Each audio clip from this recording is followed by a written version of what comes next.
Good evening and welcome to Gravitas. I'm Palki Sharma. Upadhyay. Let's get started.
The Russian invasion of Ukraine has entered its third week. Russian forces are intensifying their operations. Major cities are being bombed relentlessly. Over the weekend, we witnessed a major escalation. 2 Russian jets flew close to the Ukraine-Poland border and destroyed a military base. Ukraine is making major claims. It says Russians used chemical bombs in Donbass, and an attempt is underway to replace the leadership in occupied territories. The Kremlin is sending a message to the West. It wants to end the war on its own terms. How will a divided NATO respond? So far, the West has only fed the violence with more weapons. Europe has become the biggest hotspot for weapons. Won't that make the continent a dangerous place? And what about the global economy? The sanctions are not just hurting the Russian economy, they could fuel the next global recession too. On Gravitas tonight, we'll bring you the most comprehensive ground report from battleground Ukraine.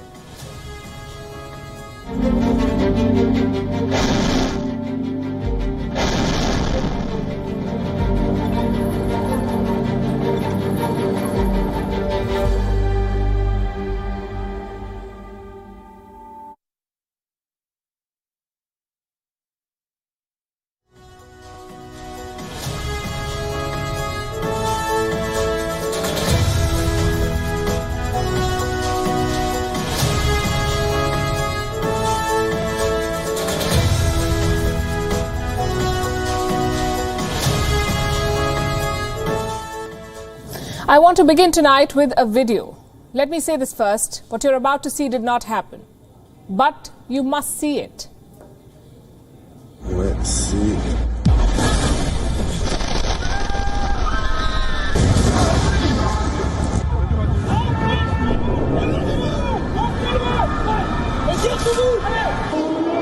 Qu'est-ce qui se passe? Oh merde. Oh mon Dieu. Viens voir, viens voir.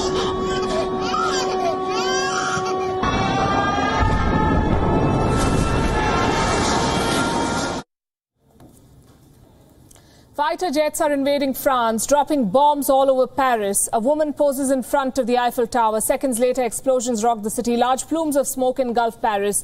There are air raid sirens, the sound of a child crying. None of this is real. But Ukraine's defense ministry has released this video with a message. Just think if this were to happen to another European capital. This is their message. And this message was addressed to NATO. What will they do if Europe is attacked? The hypothetical video was followed by a real attack. Russia struck at the doorstep of NATO. Multiple missile strikes hit Ukraine's border with Poland. The attack took place barely 25 kilometers from the Polish border, from the Polish territory. NATO says it is a grave provocation. Russia says they asked for it. There are also reports of a possible chemical attack in Donbass. 2 Ukrainian mayors have been abducted. All of this is happening when Ukraine says there's quote-unquote progress in talks with Russia. So which way is this going? Is the war ending or is it escalating? On Gravitas tonight, we'll bring you the latest from battleground Ukraine. We'll start with the Russian attack near the Poland border. The target was a Ukrainian military base in Yavoriv. Russian jets fired around 30 rockets at this facility. At least 35 people have died. This is a serious escalation. Russia, in fact, has taken this invasion right up to NATO's doorstep. The facility that was bombed hosted international NATO drills. So local lawmakers are now asking for NATO's help. They're making the same demand that Ukraine's president has been making. NATO should protect Ukrainian skies and shoot down Russian planes when they fly in. That is why we keep asking NATO to close the sky, because to fight with an enemy who does not even enter Ukraine but launches a cruise missile, it is necessary to have a serious air defense system. So that is the demand. Declare a no-fly zone, shoot down Russian planes. How is the West responding? The United States says NATO forces will be repositioned. We continue to flow and to move and to reposition forces and capabilities along NATO's eastern flank to make sure that we can defend every inch of NATO territory if we need to. Now, there's no reason we should need to, because there's no reason that there should be war in Ukraine as it is. And we've made it very clear to Russia that NATO territory will be defended not just by the United States, but by our allies. You heard him. NATO territory will be defended, says the U.S. For Ukraine, that means no help. Ukraine is facing a more aggressive Russian army now. Fighter jets were out of the battlefield so far. They're now becoming the weapon of choice for the Russians. Cities are being bombed relentlessly. We accessed a video today. It was shot by the Ukrainians. This is what it shows. The city of Mariupol, this is what it looked like after a Russian bombing campaign. Look at these images. President Volodymyr Zelensky of Ukraine has issued a fresh warning. The Ukrainian president says the West was told about the Russian provocations last year itself and that the war will now spill into NATO territories. I'll reiterate now that if you don't close our skies, then it's just a matter of time before Russian missiles will hit your territory, NATO's territory, and the houses of NATO citizens.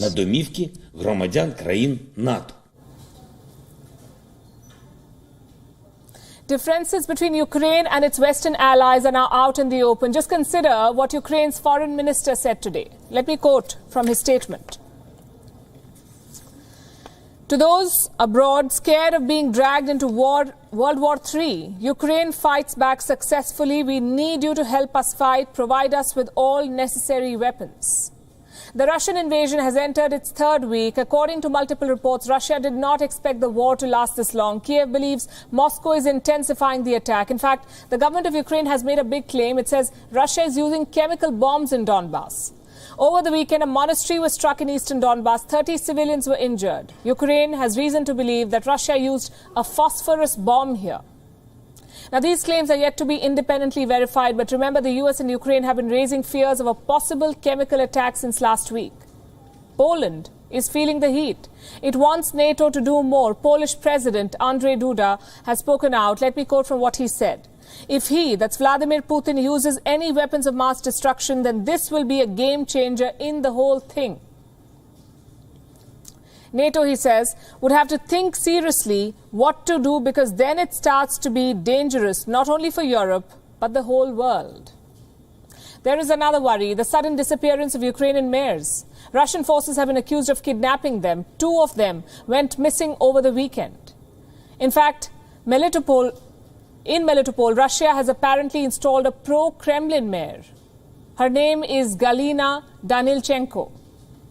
This week could decide the outcome of the conflict. Peace talks have resumed, but Russian forces are dangerously close to Kiev.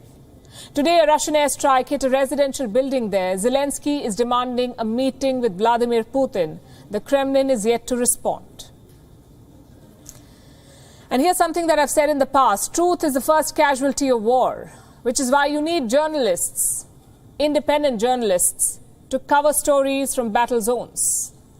But this is easier said than done. Reporting from the front lines is never that simple. It's one of the most challenging assignments that any journalist can take. Your safety is not guaranteed. Neither are your basic supplies. But when you're out there, you're mostly on your own.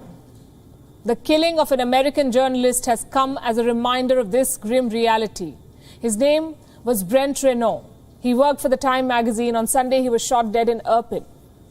No one knows who killed him and why. His death has raised concerns about the safety of journalists stationed in Ukraine.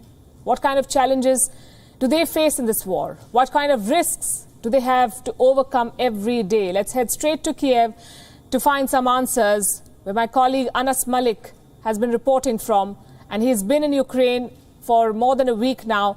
Anas, take us through your experience so far. What is it like to be reporting on this war? Tell us about the kind of challenges that you've faced as a reporter.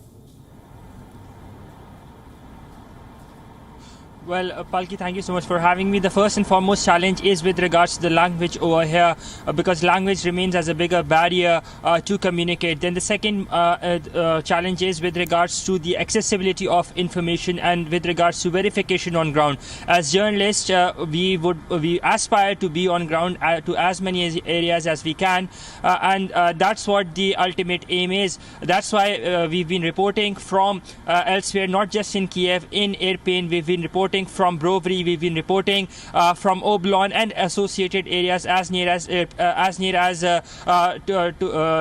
Kiev as they are. But the bigger challenge remains is how can you be safe in amidst that, because there's always that probability of being ambushed. We've seen that happening to different news crews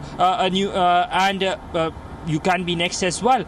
That's what happened as well yesterday when the Times photographer or video journalist was in a way we can say was shot dead at point blank in the neck, despite of the fact that his flak jacket and his helmet clearly said that it was press. Now the Ukrainian side says that it was done in Irpin by the Russian forces. I was in Irpin about 2 days back, and to make you understand, there are two ways that goes towards Irpin beyond that bridge. One is towards the left, that goes towards Ostomel, Warzel and the other city, and the one on the right is considered to be safe.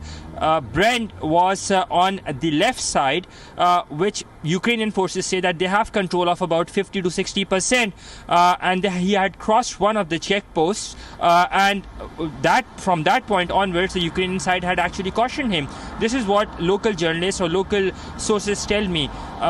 That is one of the challenges, because you have to go there to get the story and not be the story yourself. Unfortunately, it was not the day for Brent, and he ended up being the story because of the indiscriminate firing that was allegedly done by the Russian side. Palki? Anas, this is the second war that you're covering for WION in the last 6 months. You spent 3 months in Afghanistan in very challenging conditions. Now you're in Kiev with bombs falling left, right and center. When you hear reports of this, what goes through your mind? I know that for a journalist, the hunger for the story, for the best shot, for the most precise input is very, very important. But at the end of the day, every day you step out of your hotel, it's a matter of life and death. If I just show you through, I'll answer your question. If I just show you through, those are sky trails of a rocket that has just been shot. I'm not sure if you can see that. Those are sky trails of a rocket that has just been shot while you were asking this question. Those are sky trails of the rocket that has just been shot. So to answer your question, you have to be safe. Yes. That is a priority, but you have to tell the story as well. Of course, there are challenges that are involved, and the bigger challenge is that you have a responsibility to deliver the truth, to be the voice of the unheard for a larger audience, for a bigger audience, because that is what our job is. You've rightly summed it up. There is that scare as well, that what happens, that I am the next casualty. But despite of that, we have this, as journalists, we have this responsibility to deliver the truth come what may. At times, some are not so lucky, but I've been. You've said it yourself that I've been covering. This is the second war that I've covered in a span of 6 months. This inherent fear remains. When I was leaving from my house, getting on that flight, getting here, this inherent fear remains. That what if I'm not back? But then you're contented and satisfied that at least I was doing something for the greater good. I was trying to be the voice of those who are unheard, and trying to show the world what the reality is on ground. And I think that, to me, as a human being, that's what matters the most. The cost of war is that there is a humanitarian tragedy that is attached to it as well. Except for the emotional tragedy that is there, the humanitarian tragedy is there. Be that be in Afghanistan, be that be in Ukraine. We've seen hundreds and hundreds of families being relocated. If I just talk to you about Ukraine, in the past 19 days, 2.7 million people have been relocated. I crossed over from Poland into Ukraine. I was at the Medica border. I saw families literally lying out in the open, and they were being taken care of by the army of volunteers. Had it not been for them, then they would have been forced to spend their nights out in the open. Then, when I came to Ukraine, I went to Lviv. I saw a similar site in Lviv as well. That's in the western part. And here at Kiev, about 3 days back, we were reporting from there. We spoke to that family. That emotional goodbye between a couple that was there. She could not speak on the camera, but she told me that they hope to be there, to be reunited in time to come. But she still knows, she believes that this just might be the last hug. So that, as a human being, that does get to you, because that is what the emotional cost of war is, that you don't really know that the loved one that you're seeing, it might just be the last time. And as I said, you have a responsibility towards delivering the truth, and that is what we're here for. Palki? Absolutely, Anas, and more power to you. I think in this day and age, with social media around, it's very easy to dismiss what the media, what the mainstream media does, what journalists do. They are the punching bag in every situation. But not many people appreciate, we ourselves don't sometimes appreciate the fact that people like you, reporters like you, are the unsung chroniclers of human tragedy, of our stories, and are documenting what's happening today for posterity. So thanks very much, Anas, for joining us, and stay safe. Both Ukraine and Russia are pursuing dual tracks. War on the ground, diplomacy on the phone. Until now, both fronts were stuck. The war is slow and painful, and so is diplomacy. But now there seems to be some progress. Today was the fourth round of direct talks between Ukraine and Russia. The first three were in-person talks. This one was over video call. Why was this round different? Because the sentiment in both camps was a lot more optimistic. Both Russia and Ukraine predicted success. Kiev said results could be achieved in days. Moscow hinted at a possible joint declaration, so the mood was buoyant. What about the results?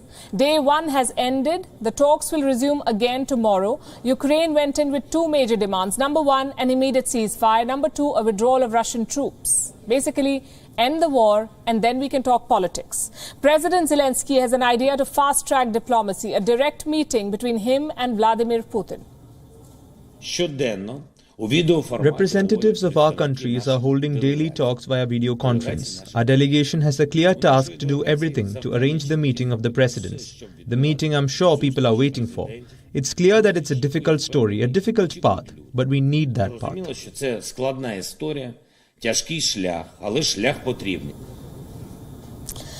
You can understand why Zelensky is desperate. His army has put up a great fight, but Russia's military superiority is coming through. The bigger question is this: why is Russia looking for talks?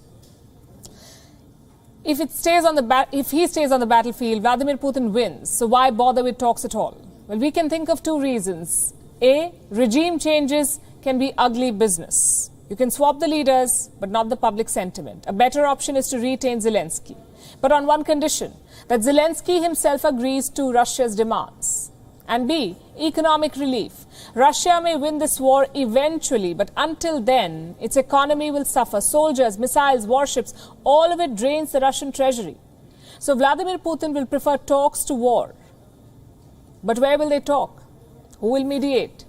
Turkey, we know, tried last week. They hosted foreign ministers from Ukraine and Russia. No luck. The talks ended without any progress. So a new mediator has emerged. Israel. Prime Minister Naftali Bennett is the new peace broker, and Zelensky rates him highly. He wants Bennett to host Ukraine-Russia talks in Jerusalem. He wants Israel to guarantee Ukraine's safety. The question is Israel up for it? Well, over the weekend, conflicting reports emerged. Some said that Bennett was asking Zelensky to surrender, to accept Vladimir Putin's demands. But Israeli officials deny these claims. They say no such interaction took place. Either way, why is Naftali Bennett trying to mediate in the first place? France failed, Germany failed, Turkey failed. So what hope does Israel have? Frankly, it's a gamble by the Israeli Prime Minister. He leads a coalition government in his country. His credentials are constantly questioned at home. This mediation could change that. It could increase his political stature. Plus, Israel needs Russia's help in Syria. The Syrian airspace is controlled by Putin. Without his help, Israel cannot strike Iranian proxies. At the same time, Israel has an emotional obligation here. Remember, around 200,000 Jews lived in Ukraine before this war. Their president, Zelensky, is Jewish. So supporting Ukraine will appease Naftali Bennett's right-wing voters at home. But what if the mediation fails? That is the big worry for Israel. The US and Ukraine are piling the pressure on Bennett. They want him to sanction Russia. So far, Bennett has refused to buckle, but today he made a key concession. Israel's foreign minister promised to comply with international actions. What does that mean, complying with international actions? It means that Israel will not help Russia bypass the sanctions. It shows you how delicate the situation is, not just for Ukraine and Russia, but for leaders like Bennett and Erdogan. The sentiments are good, the communication is clear, the last thing we need is an escalation. But that's exactly what NATO is doing. They have kicked off a massive military exercise in Norway. It's called Cold Response 2022. Just how big is it? 30,000 soldiers, 200 aircraft, 50 vessels. Now, these drills are held every year. But 2022 is not like every year. Russia is waging a war over NATO expansion. After days of fighting, there is some hope for diplomacy. And what does NATO do? Organize a massive military exercise. What's worse, Finland and Sweden have also joined these drills. Remember, Finland and Sweden are neutral countries. But this time, they're also participating. Did nobody tell NATO to read the room? Moscow has criticized the joint exercises. Here's what their embassy in Norway said. Any build-up of NATO military capabilities near Russia's borders does not help to strengthen security in the region. Now, just to be clear, nobody needs a security lesson from Russia. Their actions speak louder than their words. But why is NATO poking the angry Russian bear? Earlier this month, the US postponed a routine missile test. The idea was to de-escalate tensions. That was a wise choice. This military drill by NATO is not. Right now, all efforts should be made to silence the guns, to give diplomacy a chance. Deploying 30,000 soldiers in Norway is not going to achieve that. It will only make Vladimir Putin more paranoid. And that paranoia leads to preparation. More weapons, more defense systems, more fighter jets, anything that gives you a military edge. In simple words, an arms race. SIPRI has published a new report on global weapons trade. SIPRI is short for Stockholm International Peace Research Institute, SIPRI. They analyze military expenditure, basically who bought what. Now, their new report covers 5 years, from 2017 to 2021, 5 years. The biggest takeaway in this report is this. Europe is the new hotspot for weapons. Let me show you the numbers. In 5 years, the global weapons market shrank 5%, but Europe imported 19% more weapons. What explains this rise? According to SIPRI, Russia. That's the explanation. European states are wary of Russia's military aggression. Remember, this is 2021 we're talking about. Right now, the paranoia must be sky high. And their response was to buy more weapons, to expand their arsenal. 3 countries spent the most: Britain, Norway, and the Netherlands. Who benefited from this arms race? The United States. That should tell you something. In 2017, they made up 32% of global weapon supply. In 2021, 39%. Most European states prefer to buy American weapons. Britain, Norway, and the Netherlands ordered 71 F-35 jets. Finland ordered 64, Poland 32, and today Germany ordered 35. What does all of this tell you? The war may have started in 2022, but the preparations began 5 years back, and all of this money is going to the US. Where does Ukraine figure on this list? Surprisingly, very low. You see, military imports depend on your economy. How much money can you spare for weapons? And Ukraine's economy cannot spare very much. Most of their weapons come from two sources. One, the weapons they inherited from the Soviet Union, and two, the military aid from the West. The first one, the Soviet weapons, include the expensive toys like fighter jets or missile systems. The second one is not as expensive. Since 2014, the United States has sent military aid worth $2.5 billion to Ukraine, $2.5 billion. And that's a lot of money. Just last week, Joe Biden sanctioned another $200 million. So the weapons are flowing. But what kind of weapons are these? Mostly small missiles. Around 17,000 pieces were shipped immediately after the war broke out. These are handheld weapons, basically point and shoot. On paper, these shipments make sense. Russia has 5 times more tanks than Ukraine, 9 times more warplanes, so Ukraine cannot win a direct battle. They need a force multiplier, something to level the playing field. In this case, that multiplier is small weapons. Take a look at what NATO has shipped to Ukraine so far. Stinger anti-craft missiles, Javelin anti-tank missiles, snipers, night vision goggles, portable surveillance radars. What's common about all of these weapons? They're typical insurgency arms. Just think about it. NATO has limited their assistance to small weapons. Poland offered to send jets. America said no. Ukraine asked for the Iron Dome system. Again, America said no. So we must question NATO's intention here. Do they want to help Ukraine win? Or do they just want to hurt Russia? And in this case, these two things are not the same. Think back to the Soviet war in Afghanistan. America flooded the country with weapons. They provided Stinger missiles to the Mujahideen. Those missiles changed the tide of the war. But what happened when the war ended? The Soviets packed up and left, and so did the US. They had no interest in toppling the Soviet-backed government. Their goal was to bleed the Soviet Union, to give Moscow their Vietnam. And that mission was accomplished. Could something similar happen in Ukraine? You cannot rule it out. Reports say the West is planning a government in exile, possibly in Poland. If Kiev falls, Zelensky and his ministers could shift there. Zelensky gives nominal leadership. The volunteers keep fighting Russia on the ground. It is certainly possible. There is no exact record of the weapons flowing into Ukraine as we speak. We know shipments are arriving. We know how much they're worth, but we do not know what is inside. How many Stinger missiles? How many snipers?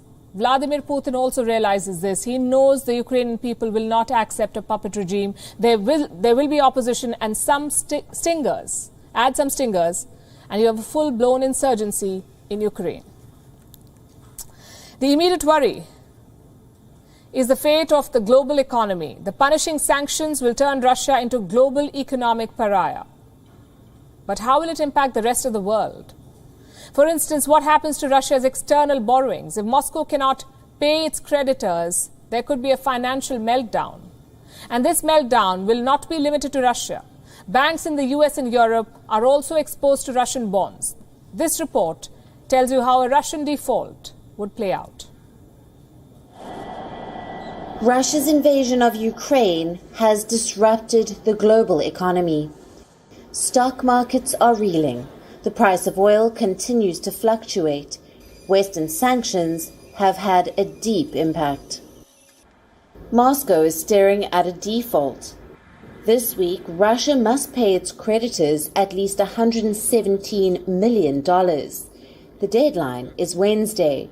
Russia has the money to pay, but it cannot use it. Russia had more than $640 billion in its reserves before the war. The sanctions have cut off access to half of it. That's around $300 billion. Russia says it can make the payment in rubles. That's the Russian currency. But the bond contractors prevent Moscow from doing that. The payment must be made in dollars. A default looks imminent. World Bank's chief economist Carmen Reinhardt says Moscow is mightily close to one. Ratings agencies like Moody's and S&P have downgraded Russian bonds. They have been labeled as junk. The Russian Finance Ministry says the West is engineering an artificial default. Western powers are punishing Russia's economy for invading Ukraine. But sanctions cut both ways and threaten Western economies too. Russia's external liabilities stand at about $480 billion. Out of this, $135 billion is used to creditors this year alone. Corporate debt is another worry. Russian entities owe more than $121 billion to international banks. Major countries have exposure to Russian debt. Banks in the United States are owed almost $15 billion.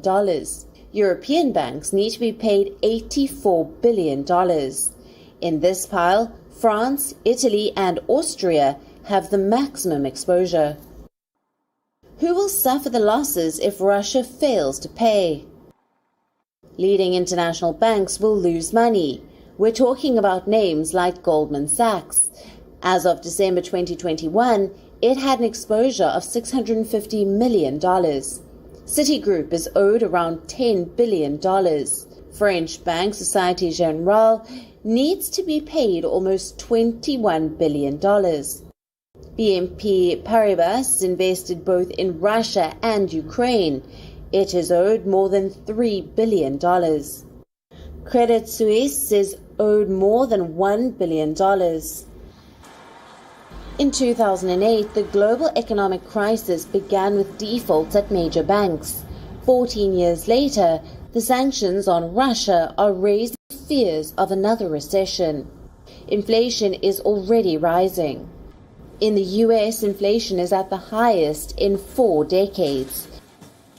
In the Eurozone, inflation is already touching 6%, which is a record high. The West is mulling more sanctions on Russia. It must brace for the fallout on the global economy.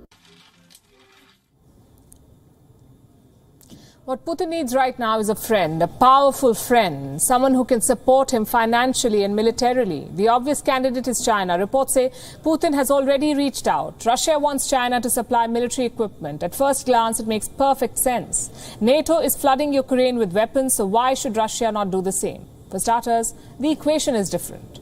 Ukraine cannot fend for itself. It needs Western weapons to fight Russia. That's not the case with Putin. His military is far more powerful than Ukraine, so technically he does not need Chinese weapons. He will win with or without them. Also take a look at some numbers. 77% of China's total weapons imports come from Russia.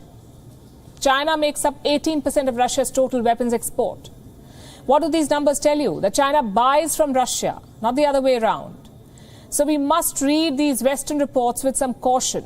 Having said that, would Putin love to get some Chinese weapons? Of course he would. Not because he needs them to win the war, but to solidify his partnership with Beijing. Now, until now, Beijing has taken a cautious approach. They have refused to condemn Russia. At the same time, they're calling for dialogue. They've refused to join Western sanctions. At the same time, they did not back Russia at the United Nations. They abstained. So clearly, there are limits to China's friendship. Military support would suspend those limits. It would signal a fully committed partnership. And the US is trying very hard to prevent that. Let me quote what National Security Advisor Jake Sullivan said about China helping Russia. We will not allow that to go forward, he says, and allow there to be a lifeline to Russia from these economic sanctions from any country, anywhere in the world. So Washington is quite clear. If you help Russia, you will face consequences. That is their message to the world. You will be caught in the crossfire. How does China see this threat? As part of America's disinformation campaign, this is what they said. Recently, the US has been spreading disinformation against China in regards to the Ukraine issue, time after time, with sinister intentions. China's position on the Ukraine issue is consistent and clear, and we have always played a constructive role in persuading peace and promoting talks. It is imperative that all parties exercise restraint, de-escalate tensions rather than exacerbate them, and push for a diplomatic solution rather than further escalating the situation.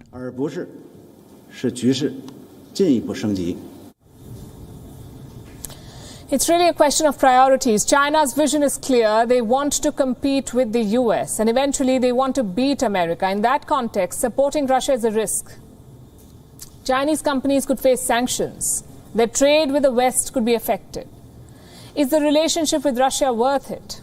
If yes, then China will openly help Vladimir Putin. If not, then China's support will be notional. And it's not just China. Most Russian partners have to take that call, even India. Moscow is offering crude oil at a discount rate for India. Reports say New Delhi is considering the offer. Now, financially, it makes sense. Oil prices are up almost 40% internationally. India's import bill is set to rise by $50 billion in the next fiscal year. So cheaper oil is always welcome. But what about the politics? Will this move alienate the United States? There are no indications so far. In fact, the Pentagon is keen on selling more weapons to India. On Saturday, a top US admiral was testifying before Congress. He was asked a straightforward question. What more can the US do to build a partnership with India? Here's what he replied. Continue the information sharing, continue to support them with the equipment they need upon the line of actual control, and continue to partner and operate together throughout the region. Basically, stay with India. Ideally, it shouldn't matter. Europe is still buying Russian gas, so why shouldn't India buy Russian oil? Surely the rules have to be the same for everyone. Unlike China, India does not have nefarious designs here. It's about staying neutral, buying affordable oil, and consistently demanding a peaceful resolution. We've not heard the last of this story. We'll keep tracking.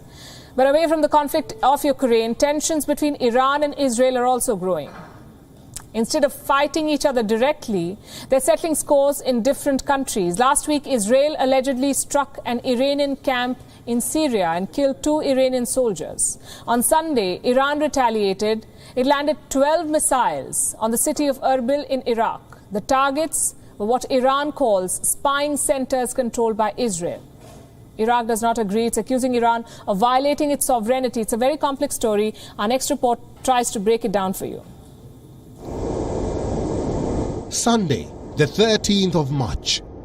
It's the middle of the night in Erbil, the capital of Iraq's Kurdistan region. Suddenly, a barrage of missiles rained down on the city. They land near a sprawling consulate complex owned by the United States of America. The offices of a Kurdish TV channel are also damaged. A total of 12 missiles hit the city. They light up the night skies. The explosions are heard from miles away. The Kurdish police spring into action. They rush to the site immediately, fearing an all-out terror attack. By the time they reach, the attacks stop. All that's left are damaged cars and window panes.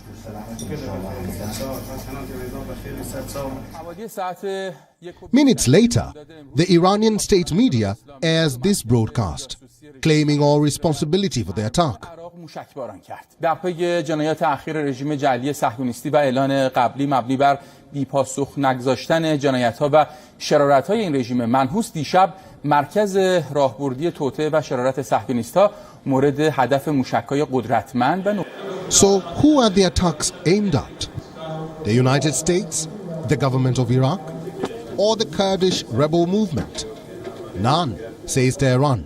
It claims the targets were 2 strategic centers run by Israel. Why? Apparently to avenge the killing of 2 Iranian soldiers. Last week, 2 members of Iran's Revolutionary Guard Corps were killed in an alleged Israeli airstrike in Damascus. The IRGC had vowed to make Israel pay for their deaths. The attack on Erbil was aimed at achieving that retribution. Iraq and the United States, however, don't see it that way. They are calling it a serious escalation. Iraq's Prime Minister Mustafa al-Kadhimi has called the attack a violation of Iraq's sovereignty. He has urged Tehran not to make Iraq a stage for settling external scores. The United States has echoed these statements. America's National Security Advisor says the attack was unjustified and Iran will be held accountable. How is Iran responding to these warnings? its foreign minister says Tehran will not ever tolerate Iraq becoming a center for sabotage and conspiracy. It is not at all acceptable that one of our neighbors that has deep relations with us becomes a center for creating threats against the Islamic Republic. Iran will not tolerate that a center near its borders becomes the center for sabotage, conspiracy, and for sending terrorist groups to Iran. So what happens next? What consequences will this attack have, besides the fact that it may lead to an Israeli retaliation? This attack also risks the collapse of the Iran nuclear deal. For at least 10 months now, Western diplomats have been negotiating with Tehran to revive the deal. But the Russian invasion of Ukraine complicated their efforts. Moscow is a key negotiator in the talks. It wanted assurances from the West that their sanctions will not affect its ties with Tehran. The West refused to agree, so Russia pulled out of the talks and the negotiations were halted. This was last Friday. Over the weekend, Iran's attack on Erbil, the fact that it rained missiles on a foreign city, could give Western leaders more reason to not revive the talks. Bureau Report, WION, World is One. Meanwhile, China is grappling with a new Wuhan virus outbreak. It is reporting thousands of new cases every day. As many as 10 cities in China are under lockdown. In the West, Europe is reporting a big spike. New infections are on the rise in at least 5 countries. Are we looking at another global wave of the Wuhan virus? Our next report has the numbers. China's latest Wuhan virus outbreak is getting bigger. Chinese tech hub of Shenzhen is the latest victim. A partial lockdown has been announced. Most businesses have been closed. All of the city's 17 million residents will now undergo a test. They aren't the only ones who are suffering. China is facing its worst outbreak in 2 years. As many as 10 cities in China are under a lockdown. 20 of the 31 provinces have confirmed infections. Like always, data on daily cases seems like an undercount. Officially, China reported just over 2,000 new cases today. Omicron has exposed the weaknesses of China's zero-COVID strategy. The Communist Party's local leadership is struggling to contain new infections. Already, some officials have been dismissed. The mayors of Jilin and Jiutai have been shown the door. Beijing didn't specify why they were dismissed, but in both regions, new infections are rapidly expanding. The outbreak in Hong Kong still remains a matter of concern. The city still remains in the grips of a deadly Omicron surge. In recent days, Hong Kong has reported the highest daily death toll in the world. The Wuhan virus is spreading fast among the most vulnerable. 70% of all elderly homes are now dealing with an outbreak. Hong Kong's chief executive Carrie Lam still doesn't want to impose a lockdown. For the time being, I would say we are not thinking of increasing social distancing measures because the current social distancing measures in place are already the toughest in 2 years. I have to consider whether the public would accept further measures. So we would not just casually roll out further social distancing measures. But still, I want to appeal to people. Now is not yet the time to let down our guard. China is now the biggest hotspot in the East. Another wave of infections are sweeping the West, too. Europe is quickly becoming a hotspot. The United Kingdom, the Netherlands, Germany, Switzerland and Italy, they all reported an upswing in new cases last week. In Austria, the Netherlands and Switzerland, more than 3,000 people are testing positive per 1 million. There is a spike in hospitalizations, too. In Ireland and the United Kingdom, more than 100 patients are being admitted for every 1 million citizens. What's driving the surge in Europe? Is it Omicron or a new variant? It is difficult to say. But a new variant of the virus has been detected in France. It is called Deltacron. This variant is a hybrid of the Omicron and Delta variants. There is not enough data to fully understand Deltacron, but the world needs a virus surge.